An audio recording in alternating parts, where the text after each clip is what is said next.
A semana que termina foi marcada por um apelo público feito pela presidente afastada Dilma Rousseff. Com chances remotas de voltar ao cargo, ela divulgou uma carta endereçada a senadores e à sociedade.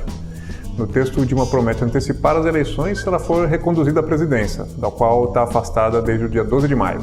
Aqui no Nexo nós mostramos por que esse apelo da Dilma veio num mau momento.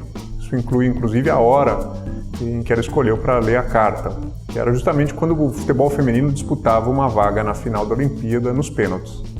Houve ainda um problema de timing político. A carta veio num momento em que nem os aliados dela acreditam mais na sua volta ao cargo.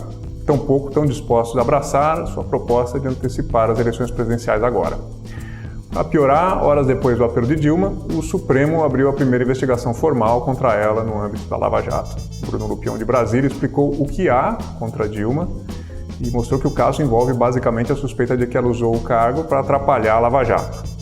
Essa semana também Dilma anunciou que vai pessoalmente ao Senado, onde fará a sua defesa, programada para acontecer no dia 29 de agosto. Aqui na Editoria de Política, o Zé Roberto Castro fez uma retrospectiva das últimas 6 visitas que a petista realizou ao Congresso Nacional durante o seu mandato.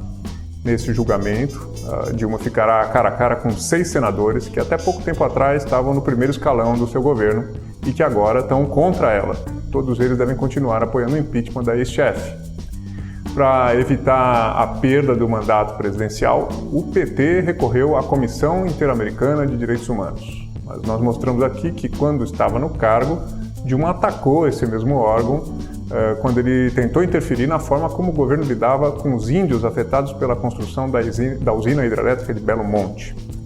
No governo interino, o ministro das Relações Exteriores do Brasil, José Serra, acabou batendo de frente com a chancelaria do Uruguai por divergências no Mercosul. O tucano assumiu prometendo uma gestão mais técnica do que política, mas no seu primeiro grande desafio foi acusado de agir de forma eminentemente política para prejudicar a Venezuela, cujo governo é duramente criticado agora pelo Brasil.